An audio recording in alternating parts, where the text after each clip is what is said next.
boa tarde, boa noite, bom dia, enfim, não sei a hora que vocês estão vendo, mas eu me chamo Gabriel, pra quem não me conhece, eu sou idealizador, criador dessa marca Med Performance, e eu vim trazer um conteúdo novo, trazer um pouco mais da bioquímica na prática, porque muitas vezes a gente se afasta do conceito teórico porque a gente não vê isso na prática. Eu vou tentar transformar essa parte, digamos, mais chata em uma parte mais palpável, mais fácil. Então eu vou explicar os mecanismos que acontecem durante o treinamento, fadiga, enfim. Vocês vão entender que essa aula é bem dinâmica. Bom, pessoal, no exercício a gente precisa de substratos energéticos para formar outra molécula que, que ela possa ser carregada e ser quebrada em energia e outros fatores. Por exemplo, a gente tem um ácido graxo, que é nada mais que gordura. A gente tem glicose, que é nosso açúcar. A gente tem aminoácidos, que o conjunto deles forma proteínas. Todos esses são energias, são potencialmente energias. A gente tem o piruvato, que essas moléculas vão ser quebradas em piruvato, depois podem ser transformadas em acetil-CoA. E esse acetil-CoA pode se transformar em corpo cetônico, em éster de ácido graxo. E principalmente, o mais importante para a gente, ir para o ciclo de Krebs. O ciclo de Krebs está na mitocôndria, então a gente sabe que é o metabolismo aeróbico. Então, a gente sabe agora que existem várias moléculas que vão se transformar principalmente. Ou o piruvato vai se desencadear em outra molécula, ou acetil-CoA e ir para o sistema aeróbico, por exemplo. Tá.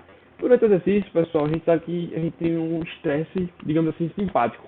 O sistema simpático é aquele que você está num sentimento de luta-fuga.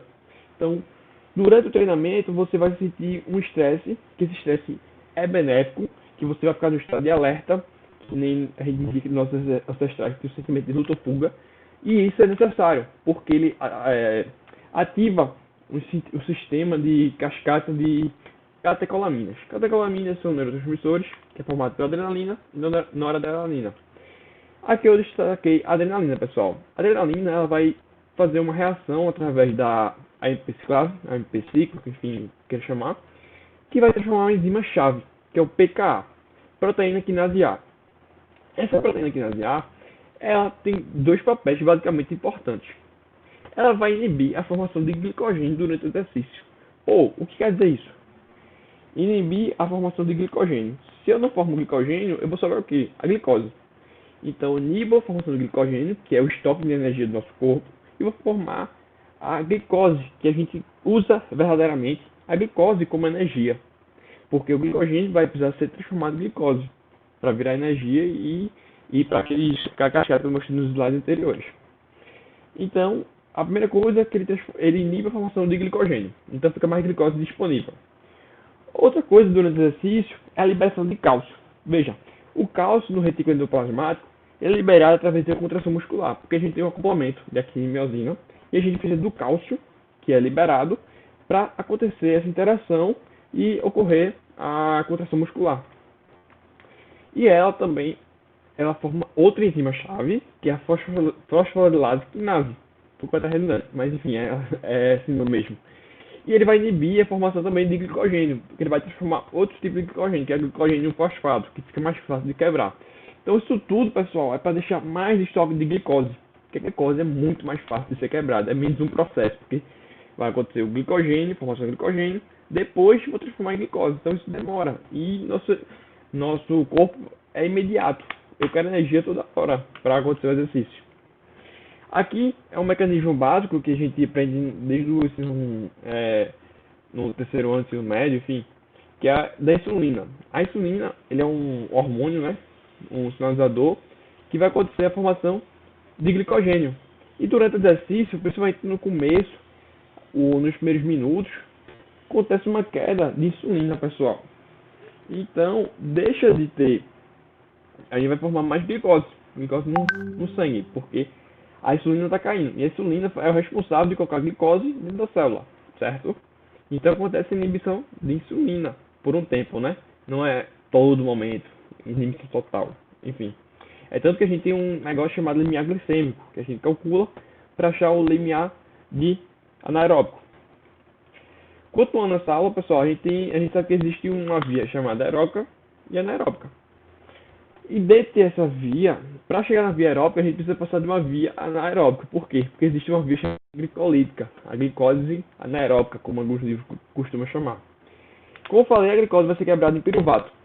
Nesse piruvato, eu posso tentar ver se eu vou para a mitocôndria, que vai fazer o metabolismo aeróbico, ou se eu continuo lá no citosol e vou virar lactato. Então, como é, Gabriel, existem duas maneiras quando o piruvato fica pronto. Ou ele vai para o metabolismo aeróbico, ou continua no metabolismo anaeróbico. É isso mesmo, é simples. Daí, pessoal, se esse piruvato, desculpa, ele ficar no citosol, e o citosol, que é um lugar fora da mitocôndria, existe uma enzima chamada lactato desidrogenase, ou LDH. Se esse piruvato ficar muito tempo fora da mitocôndria, ele não for para a mitocôndria, ele vai se formar em lactato. E a gente sabe que quando acontece a formação de lactato, vai acontecer a quebra da ATP, a hidrólise da ATP, e vai formar uma molécula chamada H+, o hidrogênio, né? Então, esse H+, esse próton de hidrogênio, ele causa acidose. Então, se esse piruvato não ir para a mitocôndria, ele vai causar acidose por evento da hidrólise do ATP. Então, o que isso está relacionado? Com a quantidade de transportadores que tem para levar esse piruvato para a mitocôndria. Esses transportadores que tem na mitocôndria se chamam MCT, monocarboxilato transportador de monocarboxilato. E aí, acontece que ele passa por uma difusão facilitada, porque ele é uma proteína. Só que, como vocês podem ver aqui, ele acontece numa velocidade máxima de transporte. Então, vai chegar a um platô. Então, em uma mitocôndria, vamos imaginar só uma mitocôndria, eu tenho 10 transportadores. A uma hora vai acontecer o platô. Se eu continuar produzindo muito piruvato, eu não vou dar conta de colocar tudo para a mitocôndria. Então, vai acontecer o platô. Então, nesse platô, acontece o aumento do piruvato fora da mitocôndria e vai acontecer a transformação dele em lactato e depois causar acidose por mecanismo de hidrólise de ATP. Então a gente sabe. Então, se começa a acontecer esse platô de difusão facilitada, esse Vmax, vai acontecer isso aqui, pessoal. Vai acontecer muito lactato fora da mitocôndria. E esse lactato, esse piruvato fora da mitocôndria, a gente sabe que vai causar acidose pela hidrólise do ATP, certo? Então imagina, pessoal, aqui eu falo de uma mitocôndria. Eu vou imaginar um cara que é treinado, ele tem 5 mitocôndrias. E o cara não treinado, ele tem uma mitocôndria. Porque o cara treinado, ele demora a entrar em fadiga. Porque ele tem mais esse transportador MCT, ele tem mais mitocôndria. Então vai entrar muito mais, vai conseguir entrar muito mais piruvato na mitocôndria. Que eu fazia esse mecanismo. Então o Vmax dele vai ser muito depois. Então ele vai entrar em fadiga muito depois. E aqui a produção do ATP, do lactato. A gente tem um pesquisador chamado Josh Brooks. Ele é o cara que mais, assim, na minha opinião, que mais estuda lactato. E eu queria que você só olhasse para a linha azul, que a linha azul é produção de lactato. O Brooks falava, pessoal, que existia um ponto em que a produção de lactato ele quebrava. Esse ponto de quebra acontecia um aumento absurdo de produção de lactato. Veja, produção, o nosso corpo produzia lactato. Só que todo lactato ele consegue ser metabolizado pela uma oxidação, pelo ciclo de Cori, que é esse lactato vai para o fígado e transformado em glicose. Enfim, nosso corpo consegue metabolizar esse lactato. De alguma forma, ele consegue. E acontecia a primeira quebra da metabolização do lactato, que é essa linha vermelha. Na verdade, ele só acontece uma quebra, que é no segundo limiar. O que isso quer dizer? Quer dizer que aconteceu um platô. Eu não consigo, mas nosso corpo não consegue mais metabolizar o lactato. E aí é que forma a nossa seta verde. Então, ou seja, com duas quebras. Que a gente consegue uma produção. Essa linha verde é uma soma, uma subtração, na verdade, entre a produção e a metabolização do lactato. E vai transformar o gráfico que a gente conhece bastante, que se chama domínios de intensidade. Que é isso aqui. Através desse relação de produção e metabolização, a gente forma uma curva de lactato no sangue. E a gente consegue fazer os domínios de intensidade, que é moderado, pesado e severo. E é bem famoso que a gente utiliza na prática desportiva. Então, pessoal, descobriram um estudo do Hughes que os tipos de treinamento, eles implicam no VO2 máximo. Então, adaptações centrais e periféricas. Só que cada tipo de treino, ele induz mais umas adaptações que outras. Então, o longão que a gente chama e o HIIT, o longão é aquele lá de baixa intensidade, alto volume de treino, ele aumentava o número de mitocôndrias. Já o CIT, que é o sprint, que é o de pouquíssimos segundos, ele aumentava a respiração porque ele aumentava a quantidade de mitocôndrias, ou desculpa, de enzimas mitocondriais. Então isso quer dizer que o diferentes tipos de treinamento, eles induzem respostas diferentes. E a gente tem que saber qual é o defeito do nosso atleta para induzir o tipo de treinamento que a gente quer e induzir as adaptações que a gente quer. Porque o LSD, que é o Long Slow Distance, que é usado muito para atletas de corrida, e o HIIT, ele aumenta o número de mitocôndrias. Então, quanto maior o número de mitocôndrias, pessoal, a gente vai ter mais responsabilidade. Então, ele vai entrar mais em fadiga, vai demorar muito mais. Então, conclusão dessa aula e resumo.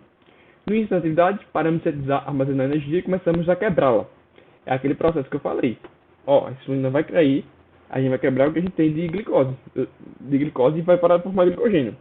Então, menor glicogênese e maior glucogenose, quebra do glicogênio, do que a gente tem de glicogênio. A fadiga é gerada por uma acidose que está relacionada ao número de mitocôndrias, certo? Então, quanto maior o número de mitocôndrias, menos fadiga a gente vai ter. O HIIT e o Endurance Long contêm baixa intensidade, ele aumenta o volume da mitocôndria e faz a biogênese, aumenta o número de mitocôndrias. Bom, pessoal, essa era a primeira aula que eu queria mostrar a vocês. Se eu te ajudei de alguma forma, eu peço que compartilhe ou deixe aqui embaixo um comentário.